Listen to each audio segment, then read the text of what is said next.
Hello বন্ধুরা, কেমন আছো সবাই? আমি উত্তরপাড়া থেকে দীপা বলছি। দেখো, আজ বানাচ্ছি ক্যাঁকড়া। বড় বড় ক্যাঁকড়া পেয়েছি, 5টা ক্যাঁকড়াই হয়েছে 1 কেজি 200 গ্রাম। এত বড় বড় ক্যাঁকড়া। ক্যাঁকড়াগুলোকে ভালো করে কেটে ধুয়ে নিয়েছি। এবার দেখো, কড়াইয়ে তেল গরম করে এবার এর মধ্যে ক্যাঁকড়াগুলো দিয়ে দেবো, দিয়ে লাল লাল করে ভেজে নেবো।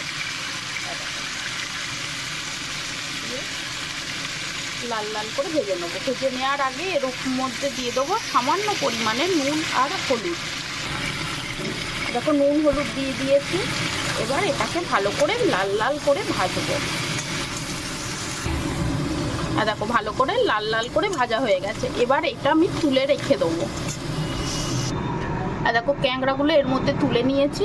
এবার সেই কড়াইয়ে দিয়ে দিয়েছি সর্ষের তেল। এর মধ্যে দিয়েছি চিনি, গোটা গরম মশলা, গোটা এলাচ, দারচিনি, তেজপাতা, শুকনো লঙ্কা, জিরে আর কাঁচা লঙ্কা। এটা দিলাম ফোড়নে। ফোড়নটাকে এবার ভালো করে ভাজা ভাজা করে নেব। ফোড়নটা ভালো করে হয়ে গেছে। এর মধ্যে দিয়ে দেবো কোচানো বেশ খানিকটা পেঁয়াজ। এবার পেঁয়াজটাকে লাল লাল করে ভাজবো। দেখো, পেঁয়াজগুলোকে ভালো করে লাল লাল করে ভেজে নিয়েছি। এর মধ্যে দিয়ে দেবো কোচানো টমেটো, আর দেবো 1/2 চামচ রসুন বাটা, 1 চামচ আদা বাটা, 1 চামচ পেঁয়াজ বাটা আর 1 চামচ সর্ষে বাটা। এই সর্ষে বাটা দিলে কি হয়, খেতে ভালো লাগে।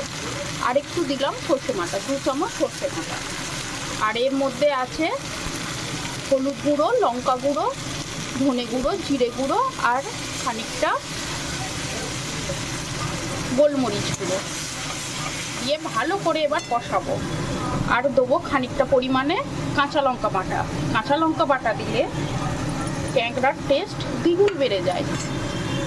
কাঁচা লঙ্কাটা কিন্তু ভালো করে বাটিনি, আদা থেতো করে দিয়েছি। দিয়ে এটাকে ভালো করে এবার কষাবো যতক্ষণ না তেল ছাড়ে। দেখো, অনেকটা তেল ছেড়ে এসছে। এর মধ্যে দিয়ে দেবো ক্যাংড়ার ঘিলুগুলো।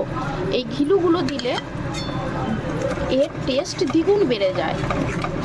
ঘিলুগুলো আমি ভালো করে ধুয়ে আলাদা একটা বাটিতে রেখে দিয়েছিলাম। এবার এটা দিয়েও ভালো করে এবার কষাবো।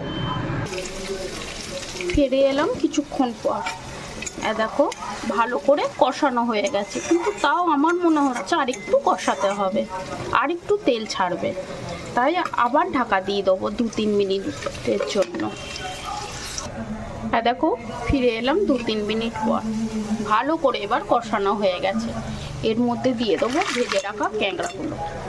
এটা দিয়ে ভালো করে আবার কষাবো। দেখো, ভালো করে আমি কষিয়ে নিয়েছি। অ্যাকচুয়ালি কষানোটা আমি দেখাতে পারলাম না, কেননা আমি এক হাতে ফোন ধরে আছি আর এক হাতে রান্না করছি। কষানোর সময় 2 হাতে ধরতে হয়, তাই দেখাতে পারলাম না। দেখো, ভালো করে কষিয়ে নিয়েছি। এবার এর মধ্যে দিয়ে দেবো হালকা উষ্ণ গরম জল, অল্পই দেবো। দিয়ে এবার ঢাকা দিয়ে দেবো 3-4 মিনিটের জন্য।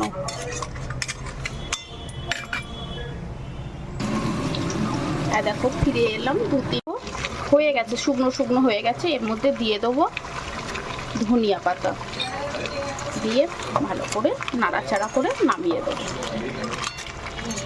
বলো তো, ক্যাঁকড়া খেতে কে কে ভালোবাসো? কমেন্ট করো। আর যে ফেসবুক থেকে দেখছো, আমার পেজটাকে ফলো করো। আর ইউটিউব থেকে যে দেখছো, সাবস্ক্রাইব করে রেখে দাও। এই রকম নতুন নতুন ভালো ভালো রান্না আর পুরনো দিনের রান্না দেখার জন্য আমার চ্যানেলটার পাশে থেকো, আমার পাশে থেকো।